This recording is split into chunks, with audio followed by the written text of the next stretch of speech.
La prédestination. Alors, on va travailler sur ce sujet-là, notamment dans le cadre du couple. On pourrait parler aussi de l'élection, mais je pense que c'est deux concepts un peu différents. On va plutôt parler de la prédestination. Il peut y avoir plusieurs cas de figure, mais on va prendre ces deux cas de figure-là, qui serait celui où vous êtes amoureux, en train d'imaginer de pouvoir vivre en couple, une histoire de couple, et puis vous posez la question à Dieu, mais est-ce que c'est la bonne, est-ce que c'est le bon, est-ce que c'est celle ou celui que Dieu m'a prédestiné? Et puis ça peut être un cas de figure, et l'autre cas de figure pourrait être celui ça fait 15 ans que vous êtes en couple, et puis vous êtes au milieu d'une crise de couple, et vous vous posez la question, est-ce qu'elle m'a été prédestinée? Est-ce que c'est la bonne? Et puis vous êtes en train de vous faire assaillir de doutes parce que vous faites la collection des signes qui pourraient vous montrer que non, c'est pas la bonne ou non, c'est pas le bon. Alors, sur ce point-là, je pourrais dire qu'avec mon épouse Sandra, on pourrait peut-être avoir des points divergents, en tout cas sur l'approche. Et je pense que si on creuse un peu, on se rejoindrait parce que finalement, c'est l'histoire de notre vie, c'est de nous rejoindre, de faire finalement comme un, et puis pas de tomber d'accord, mais d'être en paix sur le fait de croire, de vivre, de partager des avis, et puis de faire en sorte qu'il y ait de la paix au milieu de nous. Alors là, je viens de vous donner une des clés, notamment sur la question de la prédestination. Parce que l'autre idée, ça pourrait être dire tout simplement, moi je crois qu'il y a une personne qui est prédestinée à moi, qui m'est prédestinée. Sur les 4 milliards de femmes qu'il y a sur cette terre, j'ai trouvé la bonne, c'est Sandra, c'est mon épouse, et j'ai aucun doute que c'est elle, et ça j'ai aucun doute que c'est elle, mais que c'était elle et elle seule. Alors si vous posez la question à mon épouse, elle va dire « Bien sûr que c'est comme ça, j'étais celui que Dieu avait prédestiné pour elle. » Moi, je pourrais avoir des nuances, je pourrais dire « Je le crois. » Et d'un autre côté, je pourrais me dire que si demain mon épouse décède, tragiquement, ce qui n'arrivera pas, peut-être que, je ne sais pas si j'aurais envie de reconstruire quelque chose, mais peut-être que je pourrais rencontrer quelqu'un d'autre.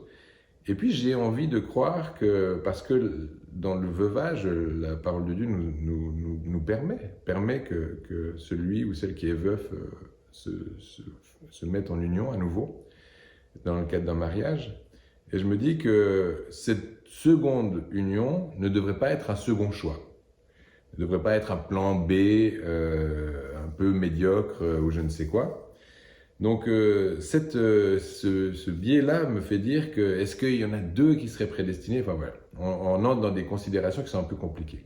Pour autant, pour ne pas vous embrouiller trop, ce que je crois fermement, c'est que prédestination, je pense et je crois qu'il y en a une, c'est-à-dire qu'il y a un projet de Dieu qui est parfait pour nous. Et puis, il y a aussi un libre choix, il y a aussi le fait qu'on choisisse et qu'on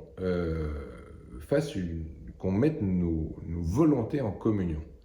Et je pense que quand il y a des volontés qui se mettent en communion, c'est-à-dire qui s'assemblent et qui désirent faire un et qui désirent construire ensemble, et puis si ma volonté s'accorde avec celle de mon épouse Sandra, ça devient notre volonté.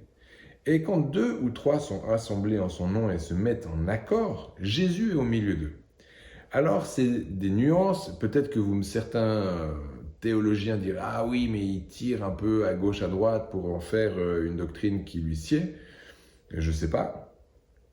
Mais j'aimerais surtout vous encourager à ne pas douter quand il y a quelque chose qui est difficile face à vous, quand il y a un conflit dans votre couple, quand tout semble ne plus aller droit, quand vous avez l'impression que c'est plus du tout comme au début, plutôt que de tout de suite vous dire « Ah, mais peut-être que c'est pas la bonne », parce que l'ennemi il va bien sûr venir travailler cette question-là, notamment sur la prédestination, en disant « Mais tu penses que tu t'es pas trompé ?»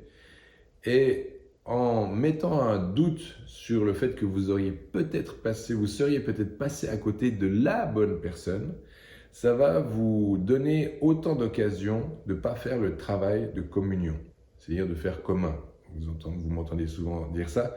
mais d'aligner vos volontés, de faire en sorte que votre couple fonctionne, de vous remettre en question, de faire un travail sur vous-même, d'aller chercher l'autre, d'aller par amour faire mourir votre propre volonté ou votre propre désir ou votre propre personne ou votre propre ego pour pouvoir aller rejoindre l'autre.